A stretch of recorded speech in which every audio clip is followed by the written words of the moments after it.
তারাবির নামাজটা কোথায় থেকে শুরু হয়েছে? হাদিস শরীফে বলতেছে, দেখেন হাদিস শরীফ আল্লাহর হাবিব রাসূল আকরাম সাল্লাল্লাহু আলাইহি ওয়াসাল্লাম ইরশাদ করেন, সর্বপ্রথম তারাবির নামাজ পড়লেন রাসূল আকরাম সাল্লাল্লাহু আলাইহি ওয়াসাল্লাম। সেই দিন কিছু সংখ্যক সাহাবায়ে কেরাম তার সাথে ছিল। তিনি সবাইকে নিয়ে অংশগ্রহণ করে জামাতের সাথে নামাজটি পালন করেছেন। এরপর পরের দিন, দ্বিতীয় দিন, যখন সাহাবায়ে কেরামের মধ্যে যখন জানা শুরু হয়ে গেল যে রাসূল আকরাম সাল্লাল্লাহু আলাইহি ওয়াসাল্লাম তারাবির নামাজ পড়াইতেছেন, এরপর আরো অনেক লোক হয়ে গেল। দ্বিতীয় দিন রাসূল আকরাম সাল্লাল্লাহু আলাইহি ওয়াসাল্লাম জামাতের সাথে তারাবির নামাজটা পড়েছেন।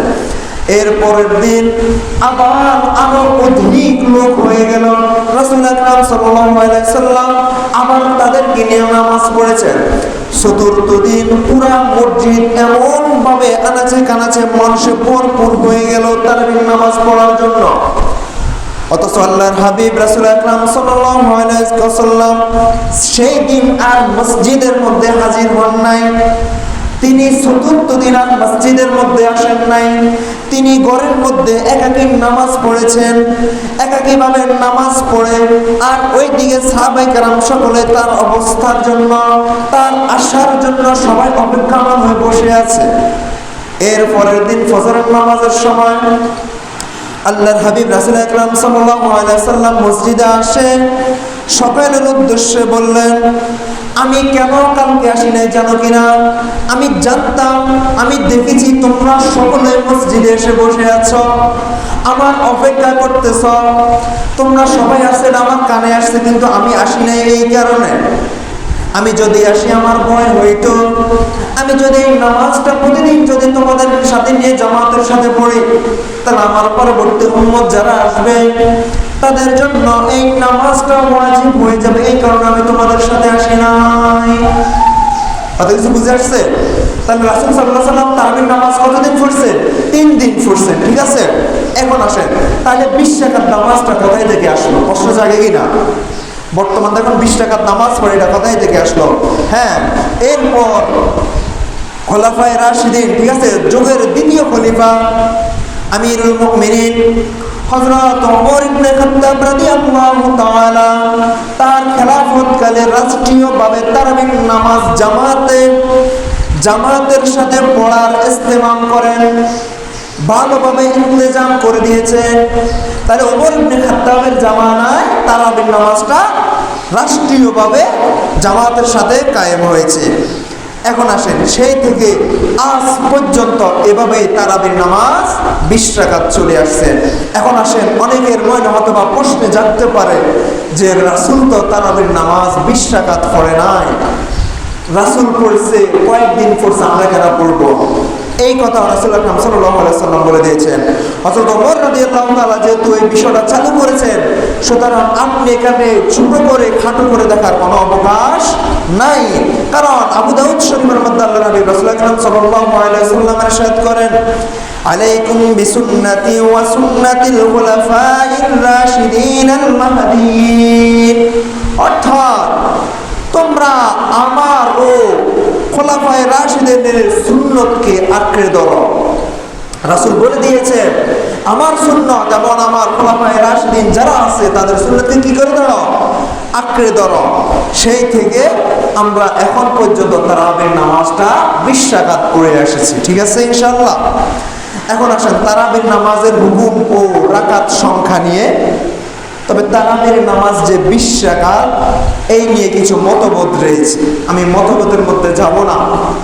হ্যাঁ, তবে ইমাম শাফিঈ এবং বর্তমান আহলে হাদিস যারা আছে, যারা কিনা নিজেকে আহলে হাদিস দাবি করে, তাদের অনেকের মতে তারাবির নামাজ হচ্ছে 8 রাকাত, ঠিক আছে? আমি ওদের দলিলের দিকে যাব না। তবে রাসূলের চাচা হযরত আব্বাস রাদিয়াল্লাহু তাআলা থেকে বাইহাকি এবং তাবহানি শরীফে বর্ণিত আছে তারাবির নামাজ হচ্ছে 20 রাকাত। আর আমরা যেহেতু সবাই হানাফি মাযহাবের মতো তারাবির নামাজ হচ্ছে 20 রাকাত। তবে সৌদি আরব থেকে আরব রাষ্ট্র অনেকে, তারা যেহেতু মালিকি, শাফি, হানাফি মানে না, এই কারণে তারা অনেকে 8 রাকাত পড়ে।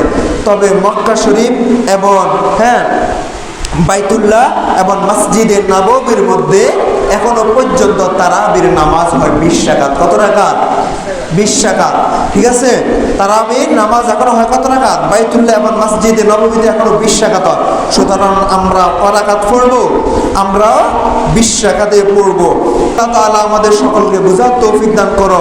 এবং রাসূল আকরাম সাল্লাল্লাহু আলাইহি ওয়াসাল্লাম বলেছেন তারাবির নামাজটা হচ্ছে সুন্নতে মুআক্কাদা। সুন্নতে মুআক্কাদা, এটা সূরা তারাবি পড়লেও আদায় হয়ে যাবে।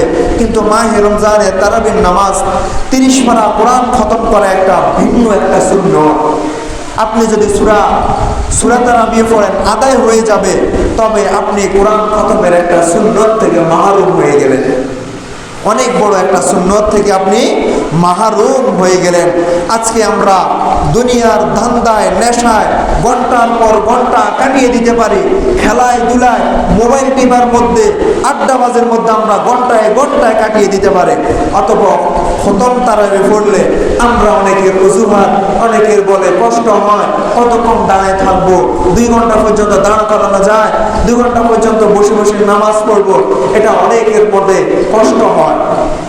অথচ দেখা যায় যদি ক্রিকেট খেলা হয়, ফুটবল খেলা হয়, টিভির সামনে খুব সুন্দর করে দাঁড়িয়ে দাঁড়িয়ে খেলাগুলো দেখতে পারে।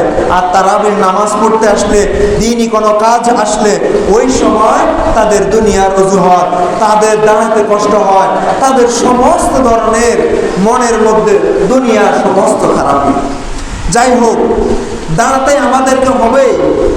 আপনি তারাবির নামাজে না দাঁড়ান, আখিরাতে আমাদেরকে দাঁড়াতে হবে কিনা?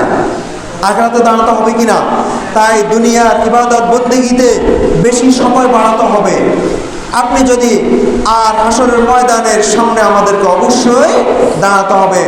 দুনিয়ার মধ্যে যদি আপনি এখন কম সময় লাগান, আর আখিরাতের ময়দানে অধিক সময় আপনাকে লাগাইতে হবে। আল্লাহ তাআলা আমাদের সকলকে বুঝার তৌফিক দান করো।